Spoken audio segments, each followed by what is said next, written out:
Devgiri Fort, also known as Deogiri Fort, holds significant historical importance as a fortified stronghold located in the village of Devgiri near Chatrapati Sambhajinagar, Maharashtra, India. It served as the capital of the Yadava dynasty from the 9th century to the 14th century CE, and briefly as the capital of the Delhi Sultanate from 1327 to 1334. Subsequently, it became a secondary capital of the Ahmadnagar Sultanate from 1499 to 1636.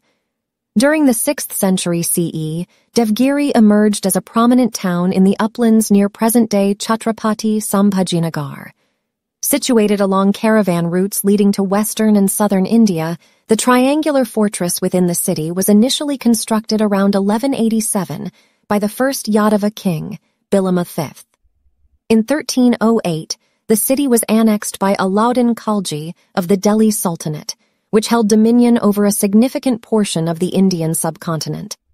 In 1327, Muhammad bin Tughluq of the Delhi Sultanate renamed the city from Devagiri to Daulatabad and established it as the imperial capital, resulting in a large-scale migration of Delhi's population to Daulatabad. However, Muhammad bin Tughluq reversed his decision in 1334, and the capital of the Delhi Sultanate was relocated back to Delhi. In 1499, Daulatabad came under the control of the Ahmadnagar Sultanate, which utilized it as a secondary capital.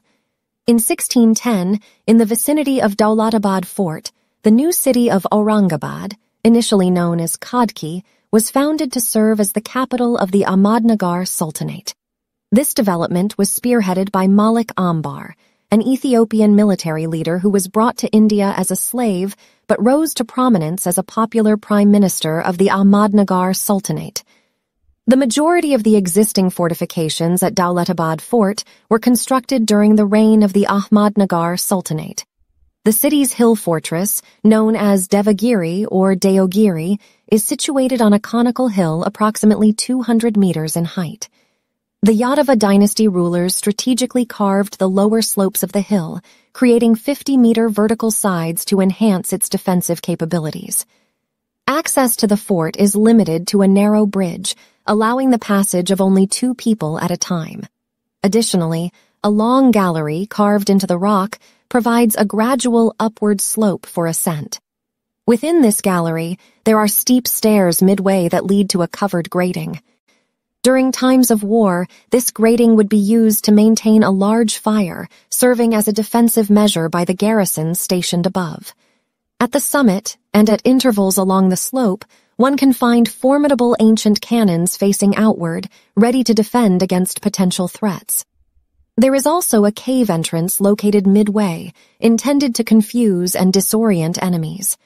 The fort possesses several unique features, each serving its own strategic purpose. 1. Single entrance exit with no separate exit from the fort. This design aims to confuse enemy soldiers, enticing them to venture deep into the fort in search of an exit, thereby exposing themselves to greater risks. 2. Absence of parallel gates.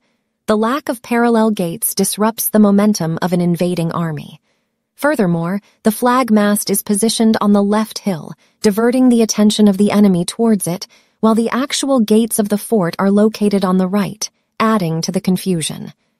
3. Spikes on the gates. In an era before the use of gunpowder, intoxicated elephants were used as battering rams to break open the gates. The presence of spikes ensured that the elephants would sustain fatal injuries. 4. Intricate arrangement of entryways, curved walls, and false doors. These elements are designed to confound the enemy. Well-designed false gates on the left side entice and trap enemy soldiers, leading them deeper into the fort where they can fall prey to various hazards, such as crocodiles. 5. The hill's smooth, tortoise-like shape. The hill's shape acts as a natural deterrent to climbing creatures like mountain lizards, as they are unable to adhere to its surface. Devgiri Fort, with its rich history and ingenious architectural features, stands as a testament to the strategic brilliance of the dynasties that once held sway over the region. It continues to captivate visitors with its awe-inspiring structure and serves as a reminder of India's glorious past.